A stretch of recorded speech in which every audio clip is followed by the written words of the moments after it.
আম্মু, বলো। পেপার বিছাচ্ছ কেন? পেপার বিছাচ্ছি, আম রাখবো, পেপারের উপরে আম রাখবো। কারণ আমে অনেক কষ থাকে, সেই কষ যাতে এই টাইসে না লাগে, তাহলে তো সেই কষের লাগে হাঁটা যাবে না, আঠা হবে। পেপার দিলে আঠা হবে না। আমি আসছি ভোলাহাট। ভোলাহাটে অনেক আম, জামাই বাড়িতে আসছি বেড়াতে।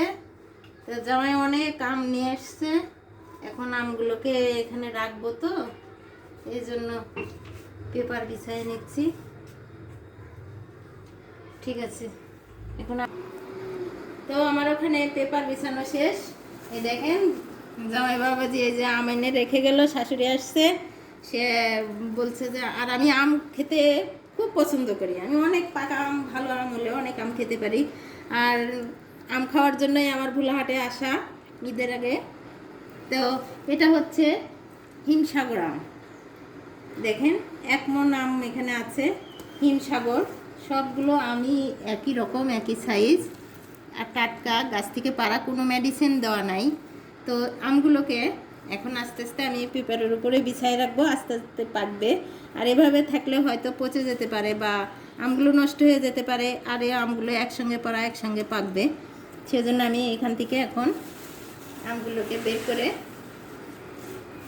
পেপারের উপরে রেখে দিব। কারণ আম আমার অনেক প্রিয় একটি ফল। দেখেন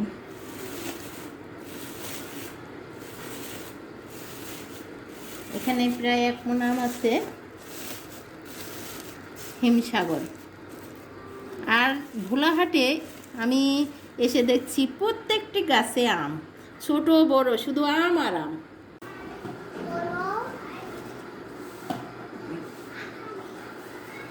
এই যে আমগুলো আমরা এখন সঞ্চয় করে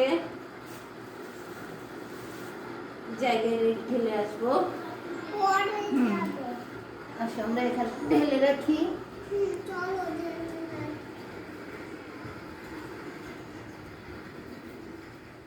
এভাবে পেপারে রেখে দেবো।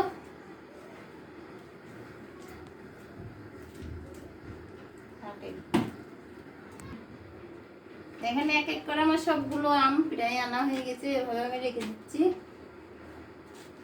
আপনাদের সবার আম খাওয়ার দাওয়াত রইল, চলে আসেন আম খেতে। ওহ, দেখে কি মজা লাগছে, আমগুলো গোছাতে নাড়তে অনেক আনন্দ লাগছে। একদম একবারে ফ্রেশ আম, কোনো কেমিক্যাল ছাড়া।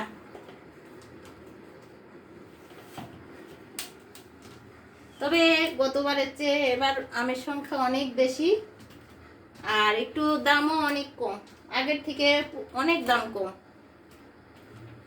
আপনার এখানে 25 থেকে 30 টাকা কেজি দরে পাওয়া যাবে, বাজারে আপনার 50 করে নিবে। ঠিক। তো এই দেখেন আমার আমগুলো সবগুলো গুছানো শেষ। তো আপনাদের কাছে, আমার কাছে খুব আনন্দ লাগলো, অনেক মজা লাগলো, কারণ খাওয়াটাই বড় না। এই যে আমগুলো নিজের হাতে গুছালাম, এটাই হচ্ছে সবচেয়ে বড় আনন্দ। আর খাবার মজা হলো আলাদা, আনন্দটা আলাদা, মজাটা আলাদা। তো সবাই ভালো থাকবেন। আজকের ভিডিওটি এই পর্যন্তই, আবার দেখা হবে অন্য কোনো ভিডিওতে। আল্লাহ হাফেজ।